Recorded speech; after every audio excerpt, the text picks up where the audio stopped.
Okay, let's do a quick review on is it mitosis or is it meiosis?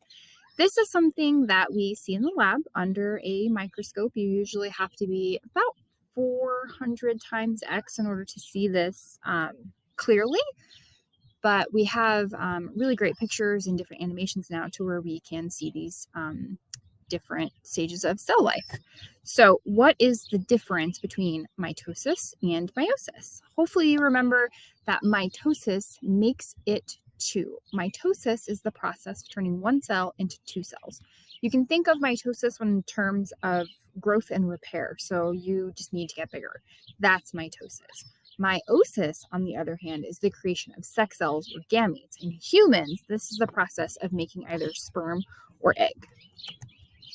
When you look at them under the microscope, they actually look pretty similar, and that's because their core stages are the same. Mitosis has one round of divisions, and meiosis has two rounds of divisions, but the core stages are still the same. An easy way to remember the core stages is I put my apple through college.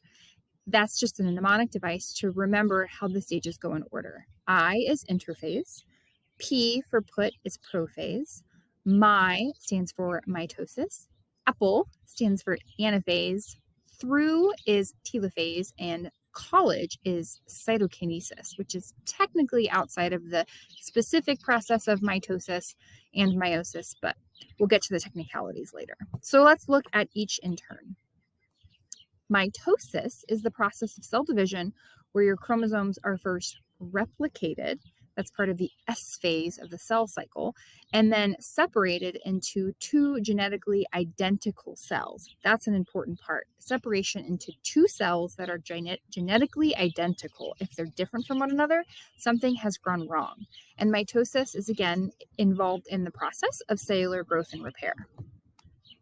So here are those individual stages. So we have duplication of the nuclear DNA, and that takes place during interphase.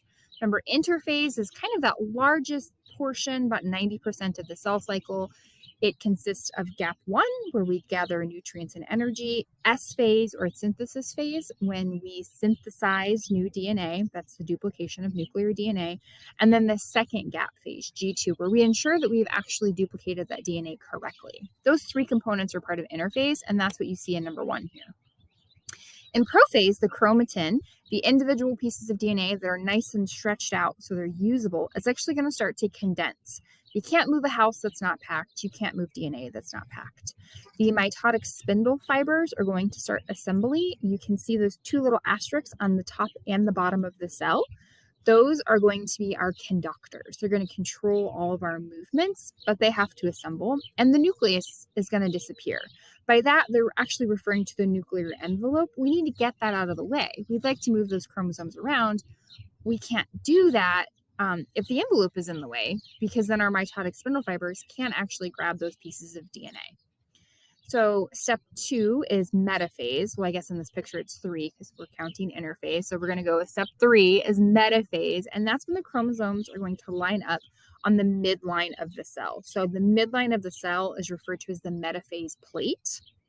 So in metaphase, everything's going to line up on the middle of that cell. This is a really important part of this process of mitosis. There's a checkpoint right here because we need to ensure that those chromosomes are lined up properly. And if you look really closely at that picture, you can see that the mitotic spindle fibers are attached to either side of those X's of the chromosomes.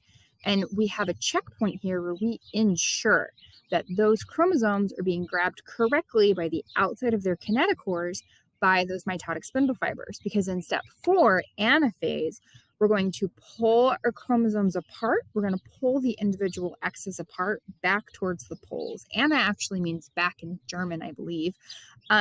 So if we didn't connect to each side of the X's properly, they're not going to pull in half equally. And we need them to pull in half equally because there's 2 copies of each chromosome. And if they don't pull in half correctly, you're going to end up with some cells that have too many chromosomes and some cells that don't have enough, and therefore they're not going to be healthy. So that process of pulling them back, that is the process of anaphase. telophase and cytokinesis, you can see them here where they're kind of lumped together, and that happens fairly commonly. Telophase is when you split the cell in half. You can see how it's starting to have kind of that figure 8 shape, and it's because it's pinching in the middle in order to create two new cells with, in a human being, hopefully 46 chromosomes on the top and 46 chromosomes on the bottom. The actual act of splitting the cytoplasm in half to create two new cells, that's cytokinesis. And that is our process of mitosis. I put my apple through college in easy steps. Now, meiosis is essentially mitosis times 2. Meiosis is a type of cell division that gives you 4 cells. But here's the important part. They need half the number of chromosomes that you started with. This is how we produce egg cells and sperm cells in human beings. Here we see the exact same steps that we had before.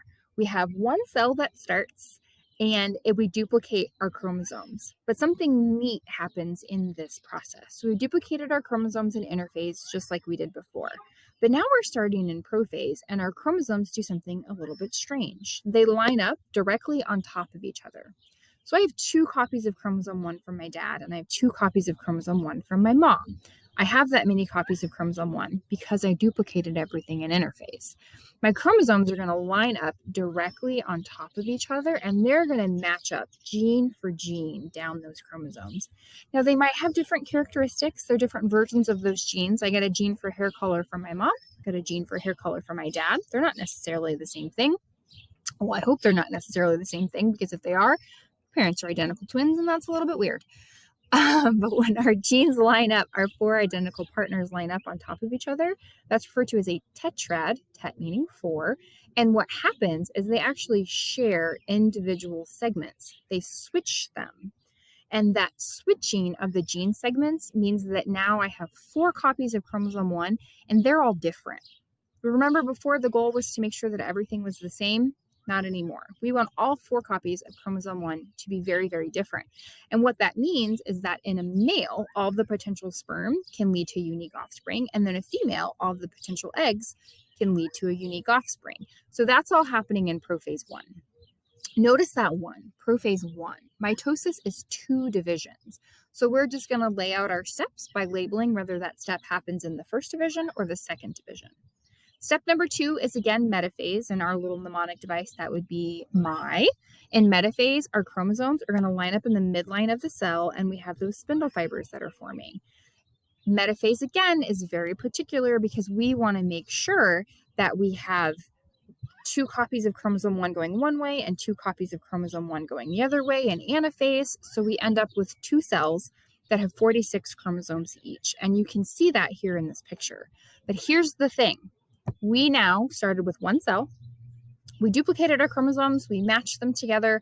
We switched some pieces around to ensure that they're unique. We lined them up on the metaphase plate. We pulled them apart. And then at the end of telophase, we have 2 cells with 46 chromosomes each. We're not done. We go right back into that division phase again. We're going to have spindles that reform around the chromosomes of each new cell. We're going to line up those cells that only have 46 chromosomes. Each of those 2 cells with 46 apiece are going to line up their chromosomes along the metaphase plate. We're going to be very careful about how we attach those spindle fibers, and we're going to take our 46 chromosomes in the top cell, and we're going to pull them apart. And we're going to take our 46 chromosomes in the bottom cell, and we're going to pull them apart. And what that means is that we end up with 4 cells that have 23 chromosomes each. And you might be thinking, Dr. Jackson, that's not enough chromosomes in order to make a healthy cell. Yes, it is. These are reproductive cells, and we only want them to have half the number of chromosomes that a healthy cell would have. Because what that's going to allow us to do is take a sperm from one person that has unique chromosomes and an egg from one person that has unique chromosomes and bring them together to make a wholly unique human being. So that's our process of meiosis, kind of in a very short nutshell. It's mitosis times 2, but we're skipping that interphase the second time around. So where do these processes occur in our body? Well, mitosis occurs anywhere where you have a need for growth or a need for repair. So all over the place. Meiosis, it's dependent on the sex of the individual. Egg cells are made inside of the my mind just went completely blank. Egg cells are made in ovary. Egg cells are made in the ovary. And then you have meiosis occurring inside of the testicles. And that's where we end our process of meiosis. It happens in the testicles, and mitosis happens in the ovaries.